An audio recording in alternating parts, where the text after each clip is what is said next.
Et c'est pour ça, je pense que c'est tellement important qu'on soit là le dimanche matin ensemble pour avancer ensemble, pour écouter sa parole, pour apprendre encore combien il nous aime et pour apprendre de son cœur et puis partir encore pour semer ceux qui sont autour de nous et avancer encore sur notre vélo avec Dieu.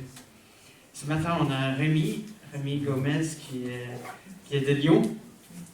Et oui, on a des enfants, il y a des enfants qui... donc aujourd'hui, c'est les grands qui enseignent les petits. Je crois que c'est ça, là, Simona? Oui. Donc c'est la transmission. On dit transmission. Donc on a un petit qui transmet la parole de Dieu aux petits.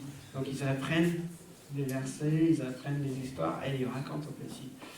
Et voilà, eux, ils sont en marche déjà. Nous sommes une famille ensemble en mission. Et donc Rémi, il est de Lyon, qui fait partie de notre famille aussi. Et on marche avec lui et on parle souvent de toi, Rémi, en bien, bien sûr. et de son école aussi, qui... Quand on apprend les mots en hébreu que je montrais tout à l'heure, ben, si vous voulez approfondir encore dans l'hébreu, dans le grec, ben, il faut prendre contact avec Rémi et s'inscrire à l'université pour vraiment creuser encore plus dans sa parole. Quoi d'autre? Il fait partie aussi de l'équipe pastorale là-bas et anciennement. Et il nous épaule beaucoup. Et, voilà. Tu peux venir partager la parole. Merci Seigneur. Comme vous voulez.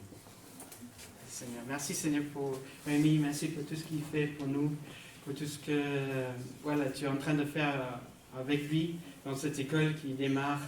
Seigneur, pour tous ces mondes qui sont touchés par ta parole et approfondir et puis qui avancent sur le vélo avec toi encore plus vite grâce à tout ce que Rémi est en train de faire, les apprendre, Seigneur. Seigneur, merci Seigneur pour cette mission. Merci Seigneur qui fait partie de notre famille. On a hâte d'écouter tout ce qu'il a appris cette semaine pour nous. Merci. Comment ça va aujourd'hui? Ça va? Ok. Le Saint-Esprit a commencé une œuvre ce matin parmi nous. Je pense qu'il est en train de la continuer. Et pour moi, c'est toujours important de dire, continuons à être dans un état d'esprit de prière et d'adoration, même pendant qu'on est en train d'écouter la prédication. Le Seigneur nous touche, pas seulement dans notre intelligence, mais il nous touche vraiment au plus profond de notre être, de notre âme. C'est un moment spirituel. Et donc je vais continuer, comme j'ai un peu l'habitude de faire, à prier avant d'enseigner, parce que je pense vraiment que Dieu est le véritable enseignant ce matin. Alors, Seigneur, nous te remercions pour les merveilles de ta parole, pour ce que tu vas nous apporter à tous au travers les quelques éléments que je vais partager. Seigneur, je te prie par ton esprit de continuer à agir dans les cœurs maintenant et que les semences de vérité qui vont être semées puissent être vraiment dans des terres qui soient prêtes, des terres qui soient meubles, des terres qui soient prêtes à accueillir, Seigneur. Prépare nos cœurs, Seigneur. Tu renouvelles notre intelligence, tu renouvelles nos émotions, Seigneur, et tu nous embarques avec toi, Seigneur, plus loin. Merci, Seigneur, parce que tu n'as pas fini de travailler avec nous, avec nos cœurs, et je te remets toute cette assemblée en ton nom, Jésus. Amen. Donc en fait, aujourd'hui, je n'ai pas un grand enseignement théologique à faire. Donc là, voilà, on m'a présenté comme quelqu'un qui enseigne. C'est vrai, j'ai cette chance de faire de l'enseignement biblique, approfondi, théologique. Mais aujourd'hui, ce que j'ai pour vous, c'est plutôt une exhortation ou un encouragement extrêmement simple qui m'est venu sur le cœur pour vous dire la vérité. J'étais en train de peindre chez moi et j'étais en train d'écouter tout un tas de choses en fil d'actualité. Et je ne sais pas pourquoi, à un moment donné, j'ai eu une phrase qui m'est venue dans la tête. C'est pas souvent que je fais comme ça parce que j'aime tellement le texte biblique que le texte biblique doit être absolument premier pour moi. Et ensuite, on découle du texte un enseignement. Mais j'ai quand même comme reçu un thème sur le cœur, une parole simple. Et je vais vous donner, je vais vous dire cette parole qui est l'encouragement pour nous aujourd'hui. Cette parole, je peux la résumer en... Alors, je vais chercher mes notes quand même, que j'ai écrit un petit peu ici, si je trouve. Cette parole, elle est simple. Elle est même très très simple. Elle est pour vous tous, soyez fiers d'être chrétiens. Soyez fiers d'être chrétiens. Ça a l'air simple, ça a l'air bête, mais je crois que ce qu'il y a dans cet encouragement-là est extrêmement fondamental et crucial pour nos vies, mais aussi pour ce pays, pour la mission en général. Vous savez, dans la première épître de Pierre, au chapitre 4, il est écrit, alors je l'ai aussi noté là, il est écrit, mais si quelqu'un souffre comme chrétien, qu'il n'en ait point honte, et que plutôt il glorifie Dieu à cause de ce nom. Donc je redis, si quelqu'un souffre comme chrétien, qu'il n'en ait point honte, mais que plutôt il glorifie Dieu à cause de ce nom. Lorsque l'apôtre Pierre enseigne ça, en fait il parle à des chrétiens qui sont persécutés et donc qui souffrent pour être des chrétiens, à la fois pour vivre comme des chrétiens et ensuite pour proclamer leur foi. Et il leur dit, si vous souffrez comme chrétiens, n'ayez pas honte de ça. Soyez fiers de ce nom. Et j'ai tendance à remarquer que beaucoup de chrétiens ont un peu honte d'être chrétiens. Que beaucoup de chrétiens, en tout cas, ont parfois un peu peur d'assumer pleinement leur identité chrétienne, que ce soit auprès de leur famille, que ce soit auprès de leurs amis, que ce soit au travail. Ils sont un peu gênés parfois de déclarer, d'affirmer, d'oser dire « je suis chrétien » et de vivre comme un chrétien. Mais l'apôtre, c'est-à-dire une parole qui vient de Dieu, parce que Dieu a envoyé ses apôtres nous enseigner, nous dit « n'ayez pas honte de ce nom, mais au contraire, glorifiez Dieu à cause de ce nom ». On va revenir un petit peu sur ce nom après. Jésus, en Marc 8, 38, dit « car quiconque aura honte de moi et de mes paroles au milieu de cette génération perverse, pécheresse et adultère, le Fils de l'homme aura aussi honte de lui quand il viendra dans la gloire de son Père avec ses saints anges. » Souvent on présente Jésus comme quelqu'un de gentil. Mais Jésus c'est quelqu'un de radical. Et lorsqu'il nous parle, Jésus, il nous met face à des choix de oui et de non. Des choix que nous devons assumer. Imaginez, il revient à la fin avec ses saints anges dans la gloire de son Père. Et il va juger tous les hommes. Et de certains, il va dire à son Père, j'ai honte de cette personne. J'ai honte de cette personne, elle n'entrera pas dans le royaume de Dieu. Qui seront ces personnes? Ce sont les personnes qui auront eu honte de lui. Je ne suis pas sûr que ça parle des chrétiens. Normalement, un chrétien né de nouveau, il n'a pas honte de son Seigneur, d'accord? Ce n'est pas une parole de condamnation ou pour vous faire peur, mais il y a un état d'esprit que nous devons garder. Nous devons avoir une fierté de notre Seigneur. Et je crois que c'est un fondement de la vie chrétienne. Jésus dit, on n'allume pas une lampe pour la mettre sous le boisseau. Vous connaissez cette parole. On n'allume pas une lampe pour la mettre sous le boisseau, mais au contraire, on la met sur le chandelier et elle éclaire tous ceux qui sont dans la maison. Que votre lumière luise afin que vos bonnes œuvres soient visibles devant tous les hommes. Vous êtes la lumière du monde. Vous êtes le sel de la terre. Vous êtes dans le monde, et je vais lire un texte tout à l'heure, comme l'âme du monde. Et si donc vous vous éteignez, si donc vous n'assumez pas, si donc vous vous taisez, le monde n'est pas éclairé. C'est pas seulement pour vous, mais c'est aussi pour ceux du dehors. Tout moi me rend fier de Jésus. Parfois je ne suis pas fier de moi, souvent même je ne suis pas fier de moi, mais de Jésus oui, de Jésus je suis fier de lui. Et quand il insiste, Pierre, en disant n'ayez pas honte de ce nom, il faut comprendre pourquoi.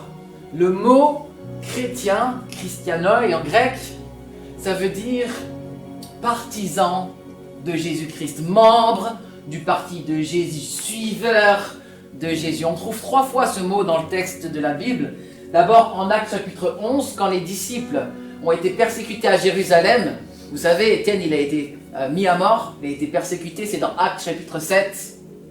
Il va mourir sans honte en proclamant le Seigneur. Il va remettre son âme à Jésus. Et puis, la persécution va disperser l'église. Et ils vont aller jusqu'à Antioche. Ils vont implanter une église à Antioche. Et là, il est dit, on peut voir ça dans Acte 11, que Paul et d'autres vont enseigner à Antioche pendant une année durante. Et qu'au bout de cette année, eh bien, c'est là que, pour la première fois, les disciples du Seigneur vont être appelés chrétiens. Donc, pour comprendre le contexte, les gens ont eu peur des autorités juives, ont eu peur de ceux qui avaient persécuté Jésus et qui avaient mis à mort Étienne. Ils s'enfuient et puis ils vont installer une église. Et là, les apôtres vont revenir et vont enseigner pendant 1 an. Et au bout de 1 an, l'enseignement va faire tellement son effet que les gens du dehors vont appeler les gens les partisans de Christ. Ceux qui parlent de lui, ceux qui vivent comme il a enseigné. C'est intéressant. Les 2 autres fois où on voit le mot chrétien, par exemple dans Acte 26, c'est le roi Agrippa qui dit à Paul, tu vas bientôt me persuader de devenir chrétien. Et il est tellement bouillant, Paul, qu'il va commencer à prêcher l'évangile au roi. Il a peur de rien. Il a peur de rien. Hérode Agrippa, c'était pas du tout un rigolo. Mais Paul, il a tellement envie d'annoncer l'évangile que le roi est obligé de dire, mais tu veux que je devienne chrétien? Mais oui. Il veut que tous deviennent chrétiens, des rois jusqu'aux plus petits. Lorsqu'il passe dans une église, un peu après, on appelle tout le monde les suiveurs de Christ. Lorsqu'il est face au roi, le roi dit, tu veux que je devienne chrétien? Mais oui, parce que c'est pas toi mon roi. C'est pas toi mon roi, il y a un roi, le roi des rois, qui est Jésus. Toi aussi, tu devrais te soumettre à lui. Il assume tout. Et la troisième fois, c'est notre texte quand Pierre dit, si vous êtes persécutés, n'ayez pas honte, mais au contraire, glorifiez Dieu à cause de ce nom. Où est notre gloire? Où est notre fierté? Est-ce qu'elle est en nous-mêmes? Non. Et pourquoi on doit avoir une certaine fierté dans ce nom de chrétien? Tout simplement parce que ce nom pointe vers lui. Je ne suis pas un partisan de moi-même, de mes idées, de mes pensées, de mes œuvres, mais je suis un partisan de Christ, de ses idées, de ses pensées, de ses œuvres, et en particulier de son œuvre de rédemption à la croix. Et je suis fier de ça. Et je suis fier de lui, parce qu'il m'a sauvé, parce qu'il est mon sauveur. Soyons fiers de lui. À chaque fois dans ces 3 textes, c'est jamais les chrétiens qui se sont appelés chrétiens. C'est les gens qui les ont appelés chrétiens. Parce que c'était manifeste. Et des fois, il y en a qui disent, moi je parle tout le temps avec les musulmans, oui, mais nous, musulmans, c'est le nom qui est écrit dans notre livre, alors que vous, chrétiens, est-ce que Jésus s'appelait chrétien? Mais tu n'as rien compris. Tu n'as rien compris. Pourquoi j'embrasse le nom de chrétien? Parce que ce nom-là dit la vérité. Je suis un suiveur et un disciple de Jésus-Christ. Et quand Pierre me dit n'aie pas honte, il sanctifie ce nom jusqu'au retour de Christ. Je suis chrétien. Je suis chrétien. Donc on ne se glorifie pas en nous-mêmes. Paul dit dans 1 Corinthiens 1, verset 31, que celui qui se glorifie dans le Seigneur. Et il dit encore ailleurs, dans Ephésiens 2, ce n'est point par les œuvres, afin que personne ne se glorifie. Je ne suis pas en train de vous dire devenez orgueilleux. Je suis en train de vous dire Christ est votre orgueil. Christ est votre fierté. Christ est notre fierté. Et c'est intéressant parce que Jésus est certainement l'homme le plus connu de toute l'histoire de l'humanité. Et il n'a pas été connu comme les autres hommes connus ont été connus. Il n'a pas été connu parce qu'il était le chef d'un empire qui a écrasé toutes les nations. Il n'a pas été connu parce qu'il a fait la plus belle des peintures ou qu'il a construit les plus beaux buildings. Il n'est pas connu de cette manière. Il est connu pour autre chose. La manière dont Jésus est connu, c'est pour être mort sur une croix. Il est connu et pour quelque chose qui semble être un échec. Il est connu pour quelque chose qui semble être une défaite. Il est connu pour quelque chose qui est triste et méprisable. Et pourtant, il est plus connu que tous ces autres gens. Pourquoi? Pourquoi? Et on pourrait se dire, mais en quoi moi, je vais trouver ma fierté et mon honneur dans cette mort? Ça n'a pas de sens. Qui est fier de ça? Qui pourrait être fier de ça? Alors, bien sûr, je cache une partie de l'histoire, parce qu'il est ressuscité, n'est-ce pas? Mais il est dans cette mort le vrai sujet de notre fierté. Il y a dans cette mort le vrai sujet de notre fierté. Et c'est très intéressant parce que lorsqu'on lit l'évangile tout entier et lorsqu'on lit la Bible tout entière, en fait, cette mort-là a été annoncée 1001 fois. Lorsqu'on parle de la mort de Jésus, on ne parle pas d'une mort. On parle d'une mort qui est si importante que les prophètes l'ont annoncée. D'une mort qui est si importante que lorsque Jésus lui-même a enseigné dans Marc au chapitre 8 par exemple, il commençait à leur enseigner qu'ils devaient souffrir de la part des anciens, des principaux sacrificateurs et des scribes. C'est-à-dire que lui-même, il enseignait à ses disciples, je vais mourir. Il l'enseigne par avance. Dans Luc chapitre 24, lorsqu'il est ressuscité, il dit aux disciples d'Emmaüs, n'est-ce pas ce que je vous disais de ce qu'il était écrit de moi dans la Torah, dans les écrits et dans les psaumes, chez les prophètes et chez les psaumes, que je devais mourir et ressusciter. Et dans 1 Pierre 1, verset 11, il est écrit que les prophètes du passé avaient en eux l'esprit de Christ, qui par avance témoignait des souffrances qui allaient être les siennes, et de la gloire qu'il allait s'en suivre. Donc ça veut dire que les prophètes juifs du passé étaient remplis d'un esprit qui annonçait par avance cette mort. Cette mort, elle n'est pas connue seulement par nous qui vivons après, elle était connue par ceux qui étaient déjà là avant. Waouh! Cette mort, elle est quelque chose de particulier, n'est-ce pas? Elle accomplit énormément de prophéties. J'ai juste envie de vous lire. Le prophète Zacharie, il a prophétisé entre l'an 470 et 480. Et Zacharie va dire que Jésus va être vendu pour 30 pièces d'argent. Ça s'est réalisé, comme le dit Matthieu 26 et Matthieu 27. Zacharie 12:10 dit que Jésus va être percé. Ça s'est réalisé, comme le dit Jean 19:34. Zacharie 11:13 dit que l'argent de Judas, est jeté au potier. Ça a été réalisé, comme le dit Matthieu 27, versets 3, 5, 7. La dispersion et l'abandon des disciples, il l'avait prophétisé en Zacharie 13:7. David, le grand roi, 1000 ans avant que Jésus vienne, prophétise qu'il va se livrer lui-même en sacrifice dans le psaume 40, qu'il va trahir Judas dans le psaume 55, qu'il y aura des faux témoins au procès de Jésus dans le psaume 35, que les mains et les pieds de Jésus vont être percés dans le psaume 22, que des gens vont regarder Jésus de loin et secouer la tête dans le psaume 22 aussi, que les gens, et dans le psaume 109, que les gens vont se partager son vêtement. Vous vous rappelez cette histoire où les soldats se partagent les vêtements de Jésus? Ça aussi, ça avait été prophétisé dans le psaume 22, que Jésus va être abandonné par Dieu. Pourquoi m'as-tu abandonné? C'est une parole que David avait déjà prononcée dans le psaume 22. Que Jésus allait boire du vinaigre. Vous vous rappelez quand le soldat donne une éponge pleine de vinaigre à Jésus? Ça aussi, ça avait été prophétisé dans le psaume 69. Que les amis de Jésus allaient rester à distance lors de sa crucifixion dans le psaume 38.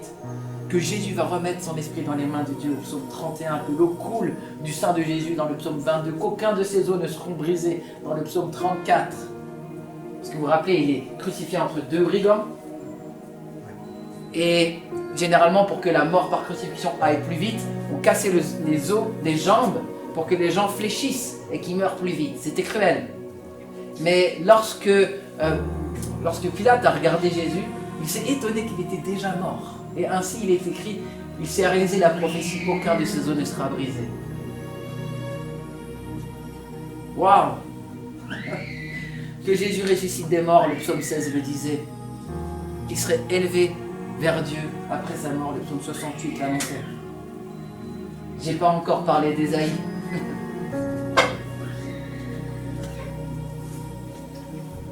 Waouh! Toutes ces choses qui ont été annoncées. Ésaïe chapitre 53 annonce tellement de choses. Il va jusque dans le détail. Son tombeau sera mis parmi le riche. Où est-ce que Jésus est mort? Où est-ce qu'il a été mis au tombeau? Dans le tombeau du riche Joseph d'Arimathée. Tout ce qui avait été prophétisé des siècles et même un millénaire avant. Et on pourrait remonter encore avant. Chez Moïse, chez Abraham, des choses qui parlent de Jésus se sont réalisées et ont trouvé leur oui et leur amen dans sa mort. n'y a pas une religion, je connais le Coran, je l'ai lu, je le connais, pas par cœur, mais très bien. Il n'y a pas une religion qui peut donner des prophéties aussi parfaites, aussi merveilleuses que ce que nous avons dans la parole, parce qu'elle est la parole de Dieu qui est éternelle et qui regarde sur tous les temps. Comment ne pas être fier d'être chrétien? Comment ne pas être fier de mon livre? Comment ne pas être fier de mon Seigneur, de mon Jésus, qui a accompli parfaitement tout ce que son Père de toute éternité avait décrété? Comment ne pas être fier? Qui a ma doctrine? Qui veut débattre? Qui veut parler avec les chrétiens? Pourquoi on n'a pas cette attitude de fierté? Vous savez, on se dit, oh, l'islam prend de la place. Pourquoi? Parce qu'ils sont fiers. Quand est-ce qu'on arrête de regarder ses chaussures? Moi, je suis fier. Et je veux être fier. Et je vais vous donner d'autres raisons d'être fier. Là, je vous ai parlé de Christ, un petit peu de lui. On pourra en parler des heures. De ce qu'il a dit, de sa manière dont il a guéri les malades, dont il a libéré les gens qui avaient besoin de délivrance, démons. Tout ce qu'il est et tout ce qu'il a fait est pur, parfait, saint, magnifique. Justement, on parle de l'islam, par exemple. Mais le prophète Mohammed priait chaque jour pour le pardon de ses péchés. Et il dit de Christ qu'il n'a pas connu la faute. Qu'il a été fait en tout semblable aux hommes, hormis le péché. Je suis fier. Non pas de moi, mais d'être chrétien, membre du parti de Christ, suiveur de Christ. Amen. Amen. Une autre raison qui moi, me rend fier d'être chrétien, c'est l'histoire du christianisme. Vous savez, le christianisme, c'est l'histoire d'abord de 12 hommes. Pour faire simple, hein, il y avait des femmes aussi. Mais de ces 12 qui sont avec Jésus dans une petite communauté inconnue et qui vont faire d'un empire païen un empire chrétien. Un empire qui est l'empire romain, qui est multiséculaire, va être bouleversé par le christianisme. C'est une histoire incroyable parce que ces gens-là n'ont pris ni les armes, ni des outils politiques, et ils ont juste été des suiveurs de Christ. Waouh!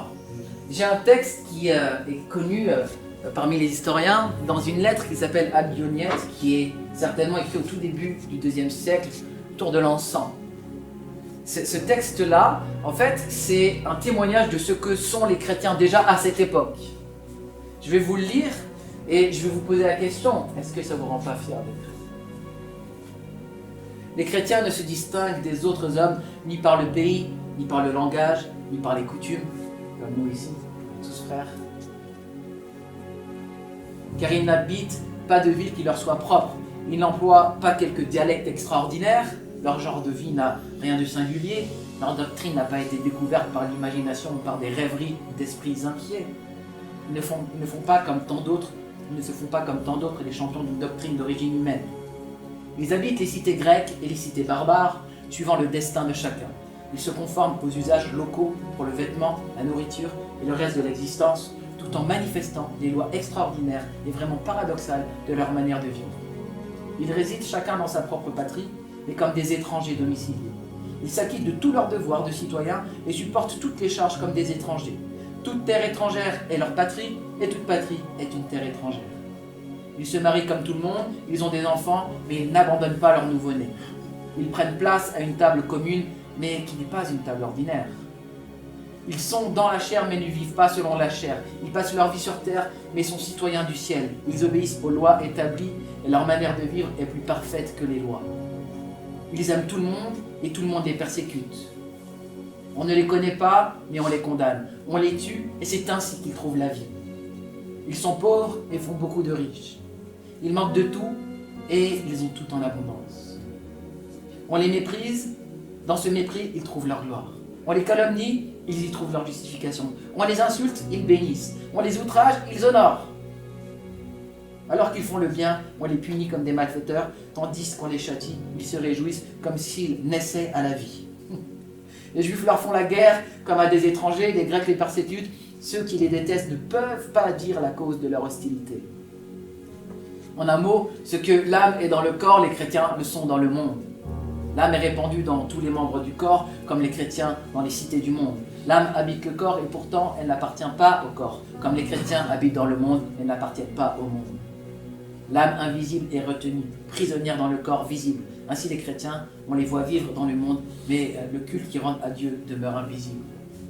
La chair déteste l'âme et lui fait la guerre, sans que celle-ci lui ait fait de tort, mais parce qu'elle l'empêche de jouir de plaisir. De même, le monde déteste les chrétiens, sans que ceci lui ait fait de tort, parce qu'il s'oppose à ses plaisirs. L'âme aime cette chair qui la déteste, ainsi que ses membres, comme les chrétiens aiment ceux qui les détestent. L'âme est enfermée dans le corps, mais c'est elle qui maintient le corps. Et les chrétiens sont comme détenus dans la prison du monde, mais c'est eux qui maintiennent le monde. L'âme immortelle campe dans une tente mortelle. Ainsi, les chrétiens campent-ils dans le monde corruptible et attendent l'incorruptibilité du ciel. L'âme devient meilleure en se mortifiant par la faim et la soif. Et les chrétiens persécutés se multiplient de jour en jour. Le poste que Dieu leur a fixé est si beau qu'il ne leur est pas permis de le déserter. Waouh! Je pourrais vous parler des récits des martyrs morts sans avoir jamais renoncé à leur foi. Je pourrais vous parler des plus grands écrits du 1er, 2e, 3e siècle, de ces docteurs formidables qui ont changé toutes les mœurs et toute la mentalité des païens. Les convaincants qu'il ne fallait pas mettre à mort les bébés quand ils en avaient plus la possibilité de les élever. Les convaincants de mettre leurs biens au service des pauvres. De là sont nés les dispensaires, de là sont nés les hôpitaux, de là sont nés des écoles. Ne pas être fier d'être chrétien, je ne comprends pas. Je ne comprends pas. Celui qui nous rend honteux d'être chrétien, c'est certainement pas l'Éternel. Mais c'est l'ennemi de nos âmes. Vous êtes la lumière du monde. J'aimerais vous parler un peu de la cohérence intellectuelle du christianisme. J'ai envie de vous donner des bonnes raisons, des arguments pour que vous soyez fiers. Vous savez, souvent on parle de ce qu'est une vision du monde. Une vision du monde, c'est une manière de penser qui va orienter tout ce qu'on fait et tout ce qu'on vit. La manière dont on élève nos enfants, la manière dont on fait du commerce, la manière dont on fait de la politique. Tous les échanges qu'il peut y avoir sur Terre sont liés à des personnes qui ont des visions du monde. Et on est dans un monde mondialisé, globalisé, où il y a plein de visions du monde qui s'entremêlent. La vision du monde d'un communiste n'est pas la même que celui d'un libéral. La vision du monde de quelqu'un qui est dans le wokisme n'est pas la même que celui d'un chrétien. Et ce que je pense et ce qui me rend fier, c'est que pour moi, la vision du monde proposée par la Bible et le christianisme est la seule véritable vision du monde qui à la fois est épanouissante pour l'homme et qui est en complète harmonie avec la réalité. Souvent, on a voulu opposer la science et le christianisme. On a dit, bon, les chrétiens, ils ont leur façon de voir, mais la science dit autre chose. Ah bon? Ah bon? Ah bon? Prenons par exemple l'univers. L'univers, il y a trois possibilités, vous le savez. Soit il a été fait par un créateur, ce que nous croyons, soit il a sa source en lui-même, et donc il est éternel, soit il est le fruit du hasard. Il y a trois possibilités. Que dit la science? Est-ce que la science nous a montré que le hasard pouvait produire quelque chose d'aussi merveilleux et magnifique que l'horlogerie de l'univers? Jamais. Aucune observation scientifique n'a même, pour une explosion, vu qu'elle a créé quelque chose de cohérent. Elle crée toujours un chaos. Jamais le hasard n'a abouti à quelque chose d'aussi merveilleux que ce que nous voyons. Regardez la rétine d'un œil. Regardez les petits dessins de nos empreintes digitales. Regardez la manière dont la cellule fonctionne. Regardez comment les lois de la gravité, de la pesanteur, de la thermodynamique font en sorte que tout l'univers roule et tourne avec le bon niveau d'oxygène, d'hydrogène. Regardez. Et dites-moi que ça, c'est le produit du hasard et du chaos. La science ne l'observe pas. Et ce que dit la science, elle dit qu'avec la théorie du Big Bang, certainement l'univers a un début. Donc, la deuxième hypothèse n'est pas bonne non plus. L'univers n'est pas éternel. Il a eu un commencement. Et tout ce qui a un commencement a une cause. On nous parle d'une explosion primordiale. Amen, que la lumière soit. Cette explosion primordiale C'est pas un chaos qu'elle a fait, on est d'accord? C'est quelque chose de merveilleux. Et pour avoir une magnifique explosion qui donne quelque chose d'aussi beau et d'aussi esthétique, au point qu'on a envie de pleurer parfois devant un coucher de soleil, il faut qu'il y ait derrière cette explosion, ce feu d'artifice, un sacré artifice. La science n'a jamais réussi à invalider Dieu. Ceux qui vous disent ça vous racontent des bêtises, des stupidités. Et la Bible nous le disait déjà. Bereshit. Bereshit bara Elohim. Au commencement, Dieu créa. Ve'et haaretz. Ve'et hashamayim haaretz. Les cieux et la terre. C'est intéressant parce que dans ce Bereshit, merci, dans ce Bereshit, au commencement, on a le temps. Au commencement, le temps. Dieu créa les cieux, l'espace, et la terre, la matière. Inversé, les trois dimensions sont déjà avancées. Qui est l'artificier? Dieu. La Bible donne réponse. Elle nous dit où nous sommes. Nous sommes situés dans un univers qui est l'œuvre et le chef-d'œuvre d'un Dieu grand, tout-puissant, mais aussi plein de compassion.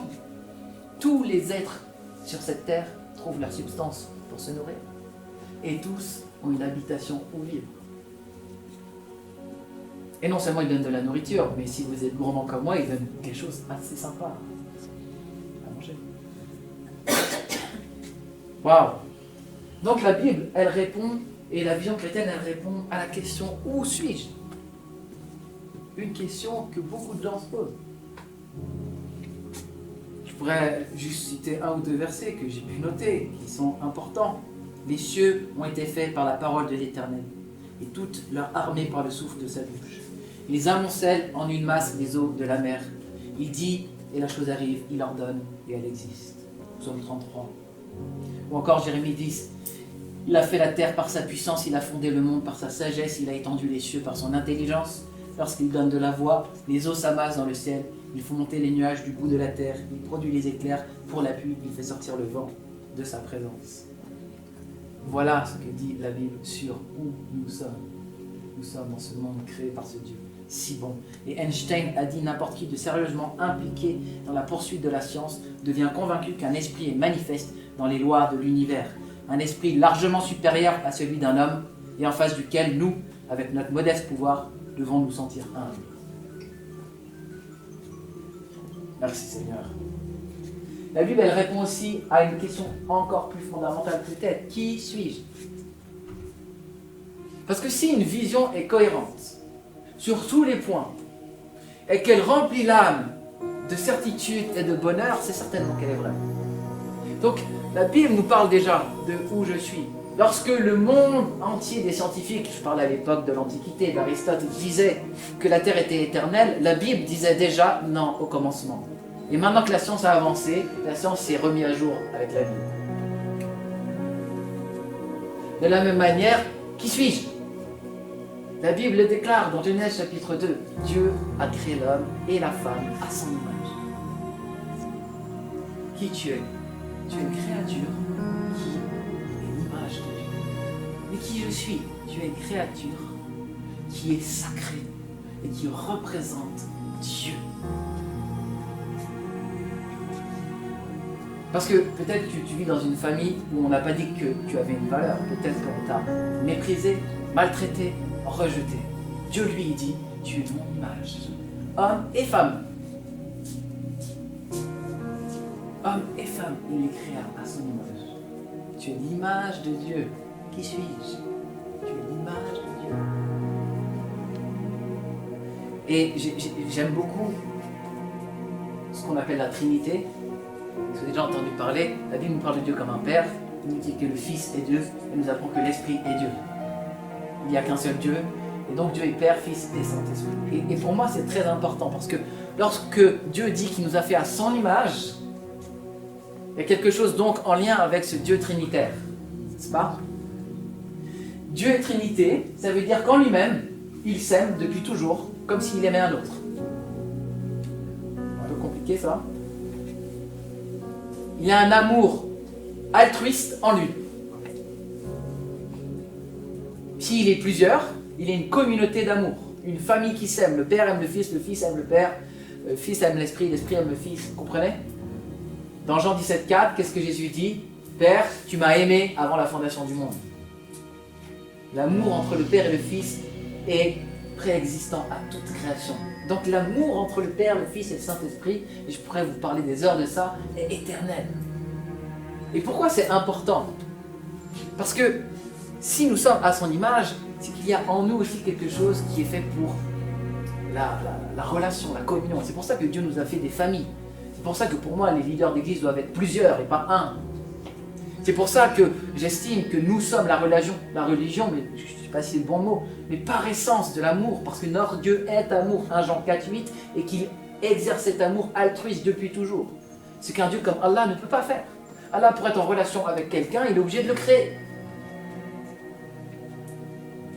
Et vous savez quel impact ça a, ça? Ça veut dire que si Dieu t'a créé, c'est pas parce qu'il en avait besoin. Il n'avait pas besoin d'amour, il n'avait pas besoin de relation, puisqu'il a déjà en lui depuis toujours. Si Dieu t'a créé, c'est donc par envie, par désir, pas par besoin. Et pour tous les gens, tous les enfants, toutes les personnes qui n'ont pas été désirées par leurs parents, et qui se disent « j'ai pas été désiré », eh bien c'est un mensonge.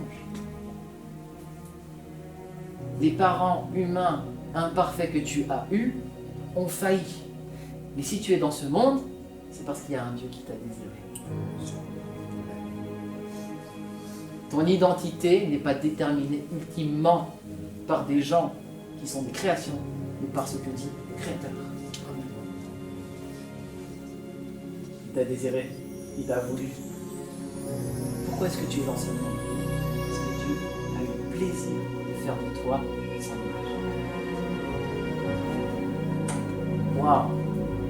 Je ne connais pas un seul Dieu qui donne une telle grandeur, une telle sacralité et une telle liberté à ses créatures dans toutes les religions qui sont proposées. Et quand mon cœur entend ces vérités, ce n'est pas une vérité qu'intellectuelle, il sait que c'est vrai.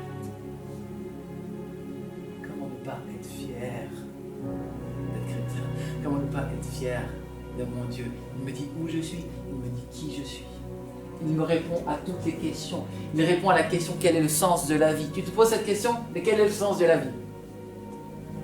Jean chapitre 17. La vie éternelle, c'est qu'ils te connaissent toi, le seul vrai Dieu, et son Fils que tu as envoyé. Tu ne comprends pas le sens de la vie? Jésus l'a dit. Le sens de la vie, c'est que tu connaisses Dieu. Le sens de la vie, c'est que tu connaisses Dieu, le Père et le Fils.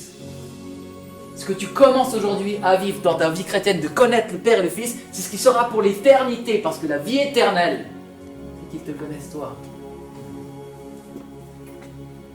Tu as commencé à marcher dans le sens de la vie, d'ici, mais de la vie éternelle, en apprenant et en connaissant Dieu. Pourquoi j'aime faire de la théologie? Pas parce que j'aime réfléchir, j'aime mon Dieu, je veux le connaître. Toute l'éternité, ça va être des révélations plus grandes et plus profondes de qui il est.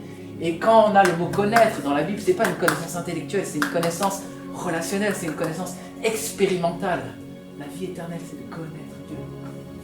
Je ne savais pas quel était le sens de la vie, je te le dis. Le sens de la vie, c'est de connaître Dieu. Et dans 1 Corinthiens, chapitre 13, il me semble, il est dit que nous connaissons en partie. Et lorsque tout sera devenu parfait, nous connaîtrons comme nous sommes connus. Nous avons en plus une espérance magnifique de savoir que nous connaîtrons encore plus. Christ, notre Rédempteur, et tout ce que je dis sur lui, me donne des raisons d'être fier d'être chrétien. L'histoire du christianisme me donne des raisons d'être fier d'être chrétien. La vision du monde chrétien qui me dit où je suis, qui me dit qui je suis, qui me dit quel est le sens de la vie, me rend fier d'être chrétien. Et en plus de ça, la même Bible, elle répond à la question mais quel est le problème? Parce que lorsqu'on ouvre notre télé ou même simplement notre fenêtre, on voit le problème partout autour de nous. Et encore une fois, la vision chrétienne répond à ça par un mot, le péché. Pourquoi les gens ne savent pas répondre aux problèmes? Pourquoi les politiciens n'arrivent pas à régler le problème? Tout simplement parce qu'ils ne touchent pas le vrai problème. Comme le dit notre cher George Key, pour ceux qui le connaissent, le cœur du problème humain, c'est le problème du cœur humain. cœur humain a été affecté par une loi désastreuse, c'est la loi du péché. Lorsque Adam et Ève ont obéi à Satan, au serpent ancien, plutôt qu'à Dieu, ils se sont mis sous son autorité. Ils ont péché, leur nature a été corrompue, comme leur ADN spirituel a changé, et ensuite de génération en génération, les enfants d'Adam sont devenus corrompus, et nous ne pouvons pas faire autrement que faire le mal. C'est une maladie génétique pratiquement, elle est spirituelle en nous. Ça s'appelle le péché. Et donc pour ceux qui n'ont pas les réponses de pourquoi, parce qu'il y a eu ce péché qui est entré. Est-ce que Dieu désirait de tout cœur qu'on pêche? Non. Sinon, on n'aurait pas dit à Adam et Ève, n'en mangez pas. Mais ils en ont mangé. Nos parents. Et puisque Adam et Ève étaient toute l'humanité était corrompue. Et la Bible, encore une fois, qui est très honnête et très sincère avec nous, qui ne nous cache pas qu'il y a un vrai problème et qui ne nous cache pas que la vie est dure, nous dit aussi quel est le remède. Et on revient à ce que j'ai dit au départ. Elle nous parle de cette mort dans laquelle notre culpabilité, notre péché, la dette que nous devions à Dieu a été engloutie par Christ. L'avocat, et il s'appelle aussi le médecin, parce qu'il y a un grand problème. Il dit, je ne suis pas venu pour ceux qui se savent justes, mais pour ceux qui savent pécheurs. Je ne suis pas venu pour des bien portants, mais pour des malades. Et donc, la solution au problème de la vie, elle est dans le fait de se confier dans ce médecin pour qu'il vienne restaurer, purifier et même ressusciter nos vies, parce que nous sommes morts spirituellement tant que nous ne sommes pas vivants. Et comment est-ce que ça se fait? Par la repentance et la foi. Quelle vision parfaite, quelle vision cohérente. Comment trouver faille dans ces choses? Et donc, cette repentance, c'est un point qui m'est cher. J'en ai parlé d'ailleurs cet été. Il ne faut pas confondre la repentance et le pardon. Si je demande pardon, c'est bien. Et si je me repens, c'est mieux. Il y a beaucoup de gens qui veulent recevoir le pardon et qui ne veulent pas se repentir. Vous voyez la différence? J'aimerais que Dieu me pardonne. Oui, mais Dieu, lui, il aimerait que tu arrêtes. Et un petit mensonge que Satan fait aller dans les églises, c'est de croire qu'on est pardonné ou que Dieu pardonne ceux qui demandent pardon. Non, la Bible est claire, Dieu pardonne ceux qui se repentent. C'est dur à entendre. Et bien entendu, souvent je demande pardon et peut-être que je vais repêcher. Je ne vous dis pas que vous êtes sous la condamnation, il n'y a plus aucune condamnation pour ceux qui sont en Christ. Mais le cœur que Dieu demande, c'est celui de la repentance, c'est-à-dire que je me détourne de mon péché. Je le mets derrière moi avec l'aide du Saint-Esprit et je marche en nouveauté de vie dans la sainteté. Il y a beaucoup de gens qui demandent pardon. Beaucoup de non-chrétiens qui demandent pardon. C'est bien. Mais la Bible dit que Dieu fait grâce à ceux qui se repentent. Et ça veut dire que nous devons réformer nos vies. Que nous devons abandonner à Dieu les choses que nous faisons qui sont en dehors de sa volonté. Et quand on nous dit ça, on dit, c'est un peu dur. Non, c'est pas dur. C'est pas dur parce que en fait, la repentance et la sainteté créent le bonheur. On n'est jamais heureux dans l'esclavage du péché. On est heureux dans la sainteté. Donc quand quelqu'un vous dit par la bouche de Dieu ou la bouche d'un prophète, la bouche d'un prédicateur, repens-toi, il n'est pas en train de te faire du mal. Il cherche ton bien parce qu'il sait que tu vas être heureux une fois que tu seras repenti et dans la sainteté. Le bonheur et la sainteté sont concomitants, vont ensemble. Donc la Bible nous explique de A à Z où nous sommes, qui nous sommes, quel est le sens de la vie, quel est le problème, quel est le remède. Elle nous donne un modèle merveilleux en Jésus-Christ. Elle nous montre que ce modèle merveilleux a changé des empires. Y a-t-il une seule raison pour que nous continuions à baisser nos yeux vers le sol? Non, je suis chrétien. Je suis chrétien. Que le monde sache, que le quartier d'à côté sache, que Roanne sache, que Lyon sache, que les médias sachent, que les politiques sachent, que ma famille sache que je suis chrétien.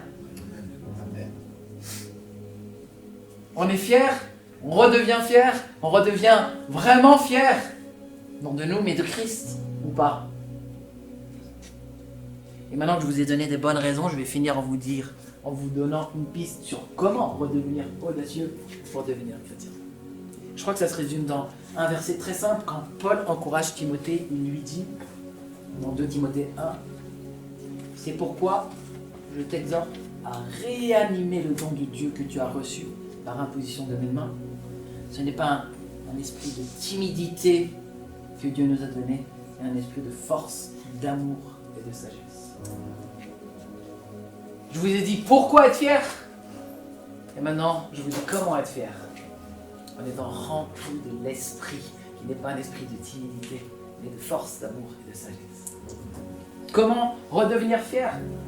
Toujours pas dans tes propres forces, toujours pas parce que tu vas te motiver, parce que tu as entendu une bonne prédication, mais parce que l'esprit qui a habité Christ et qui l'a ressuscité des morts, l'esprit qui était dans les prophètes et qui ont annoncé toutes les promesses dont j'ai parlé, veut vivre aussi en toi et inspirer toutes tes actions, et en particulier ta manière dont tu te proposes au monde comme étant fier de ton Seigneur.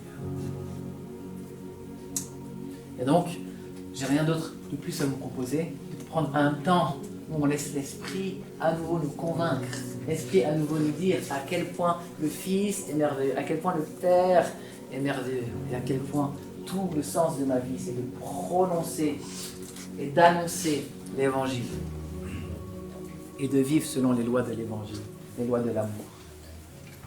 Seigneur notre Dieu, eh bien, nous avons besoin de toi. Nous sommes incapables par nous-mêmes de produire le fruit que tu demandes, mais dans ta grâce, tu nous fais le don merveilleux de ton esprit. Et tu nous as dit que nous qui sommes méchants et mauvais, nous savons donner de bonnes choses à nos enfants, et qu'à plus forte raison, toi-même, tu sais donner le Saint-Esprit à celui qui te le demande. Et Seigneur, nous te le demandons. Nous avons besoin de ton esprit de force, nous avons besoin de ton esprit d'amour et de sagesse pour pouvoir être fiers de toi, Seigneur. Nous ne voulons pas rester timides, Seigneur, alors que toi, tu n'as pas été timide, tu es allé au bout, tu es allé à la croix, tu nous as sauvés. Seigneur, nous voulons te ressembler. Seigneur, nous voulons fuir le péché, mais on ne veut pas fuir la souffrance de la vie chrétienne. Tu n'as pas fui la souffrance, Seigneur. Nous voulons payer le prix s'il le faut, parce que nos âmes sont dans la joie. Pardon. Dieu est bon. Dieu est glorieux. Je vous invite juste dans la louange, dans la prière, à laisser l'esprit de force, de sagesse et d'amour vous traverser pour redonner un souffle de vie, un courage que peut-être vous avez perdu. Et vraiment, n'ayez pas honte de demander ce courage, mais au contraire, demandez-le avec foi et Dieu vous le donnera. Amen. Amen.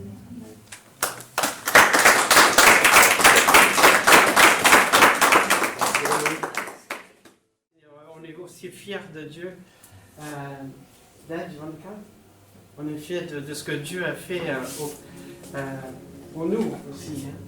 Donc, on va partager, on va prendre un petit temps pour se rappeler de ce que Dieu a fait pour nous. Et,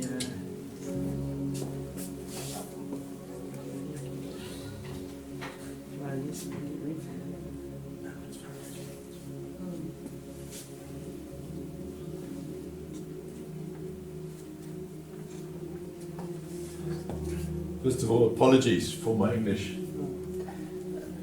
Pardon pour l'anglais. For l'anglais, yeah, okay.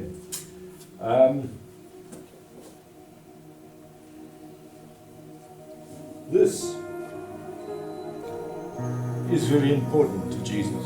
Ceci, c'est très important à Jésus. The very last meal he had, Le dernier repas qu'il a eu, he says, do this. il fais ceci remembering me. pour se rappeler de moi. Souvenez. I would encourage each of us, Et je vous encourage chacun get to know Jesus. de vraiment connaître ce Jésus. We spoke today about him being the light. On a parlé de lui aussi, de lumière. Il est la lumière. He's more than that. Et il est beaucoup plus que ça. It's one of the things that God has given to us C'est une des choses que Dieu nous a données to build us up. pour nous fortifier, pour nous faire grandir. You see, the Christian life was one of relationship. La vie des chrétiens, c'est une vie de relation. God wants to know us, Dieu il veut nous connaître, but he wants us to know him. mais il veut que nous, on le connaisse aussi. The only way to get to know him Et la seule façon de le connaître, is to actually spend time with him. c'est de passer du temps avec lui. In all our relationships, Dans toutes nos relations, husband and wife, femme, mari, child and parent, parents avec les enfants, child and child, et les enfants entre eux, even in work. même au boulot. We have to work on our relationship. Il faut qu'on travaille nos relations. If we don't work on it, Si on ne travaille pas nos relations, the marriage fails. eh ben, notre mariage est à l'échec. Problems between the different people and different relationships. Les problèmes entre relations. We need to remember Il faut qu'on se rappelle who God is, qui est Dieu, what he has done in our ce qu'il a lives. fait dans nos vies. We need to remember that. Il faut se rappeler. Those are the things that build our faith, C'est ce chose qui nous grandit dans la foi, that make us strong. qui nous fortifie. That's why God left us communion. Et c'est pour ça que Dieu nous a laissé le Saint-Esprit. We can remember Il faut se rappeler what we were ce qu'on était and what he has made us. et ce qu'il a fait de nous. That we can remember Qu'on se rappelle that he is always with us. qu'il est toujours avec nous.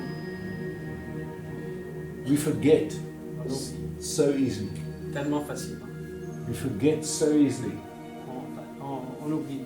That's why he says, do this Fais ceci as often autant as you can, que tu peux. remembering who? Him. Pour se rappeler qui? Lui. So today we're going to remember him. Alors aujourd'hui, on va se rappeler de lui. And I'd like you as we pray now to think about Et pendant qu'on prie maintenant, réfléchissez where would we be today if we had not accepted Jesus? où on aurait été aujourd'hui si on n'avait pas accepté Jésus. What has he done in our lives? Qu'est-ce qu'il a fait dans notre vie? He's changed our lives. Qu'est-ce qu'il a transformé notre vie? The joy he has given La us. joie qu'il nous a The donnée. peace he has given us. Paix. The knowledge he is always with us. Savoir qu'il est toujours avec nous. The Holy Spirit that he's given to Le us. Saint-Esprit qui nous a donné. Working in us and through Qui us. travaille au travers de nous. Let us remember all these things Qu'on se rappelle de tout ça. as we share in communion this morning. Et pendant qu'on partage ce matin. Let's just be quiet first of all and just pray individually, just thanking God. Peut-être on va rester dans le calme et puis des prières d'une personne par-ci par-là pour remercier Dieu. Thank you, Father. Thank you.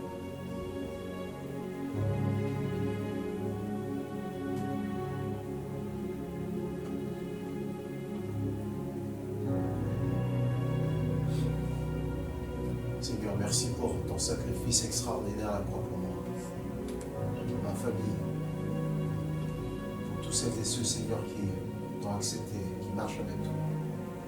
Merci pour ton sang précieux, Seigneur, versé à la croix.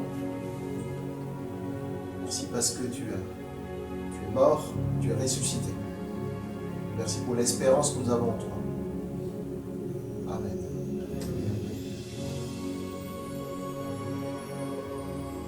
Merci pour ta révélation. Merci parce qu'un jour tu m'as révélé à moi. Depuis ce jour-là, ma vie a changé. Depuis ce jour-là, le hasard n'a pu exister.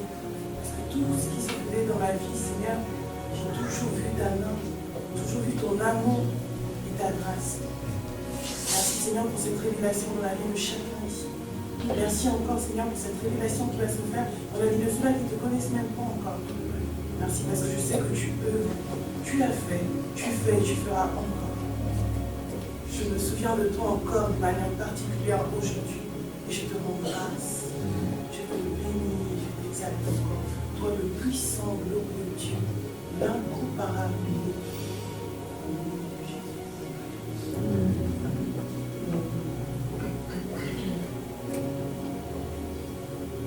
Seigneur, merci pour ta parole, Seigneur. Tu as dit au commencement était la parole, Seigneur. C'est une parole qui chante, c'est une parole qui m'a transformé.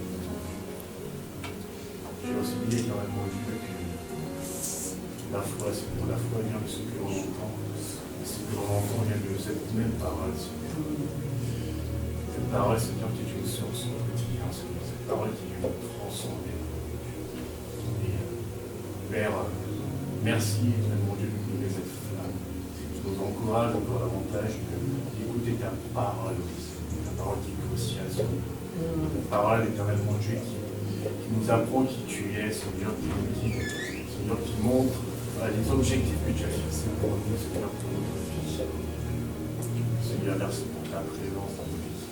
Merci pour ta présence, Seigneur, ce que tu fais pour ton Église, ce que tu fais pour mes frères et sœurs, oui, Seigneur. Père, merci encore. Amen.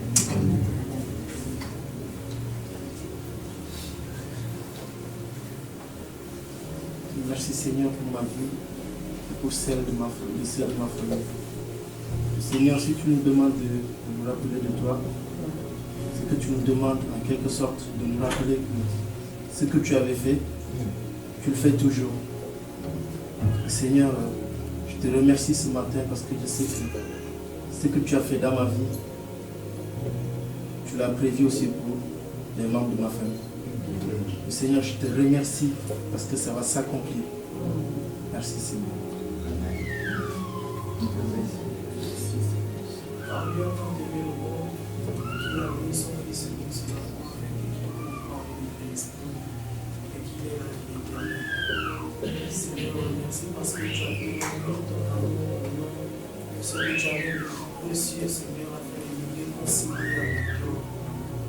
Alors que nous n'étions pas ce groupe d'alliance, Seigneur, tu as bien voulu, Seigneur, par l'œuvre de la croix et la résurrection de Christ, faire cette alliance avec nous. Et aujourd'hui, Seigneur, nous sommes ce sacerdoce royal, cette nation sainte, ce peuple acquis. Et je te remercie, merci pour tous tes bienfaits, Seigneur. Merci pour tes accomplissements, tes œuvres. Et même souvent, il nous arrive de ne pas comprendre les choses, de ne pas comprendre comment certaines choses se passent, mais nous restons fidèles à toi, Seigneur. C'est parce que nous savons que tu as des projets de paix et non de malheur, un avenir et une espérance, Seigneur. Merci, Seigneur. Amen.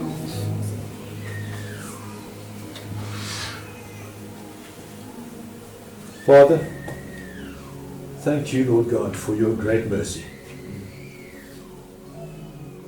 Thank you for your grace. Thank you for your love.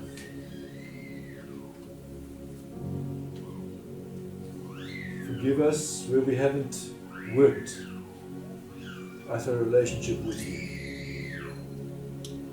Forgive us for not spending time with you to get to know you. Forgive us, Father,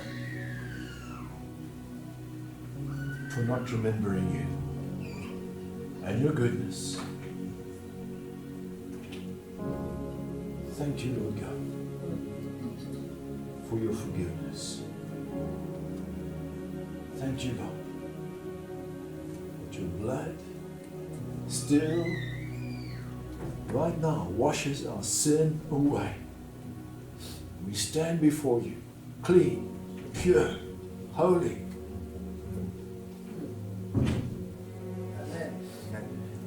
Holy Spirit, work in our lives, Lord God. Draw close to us as we draw close to you. Amen.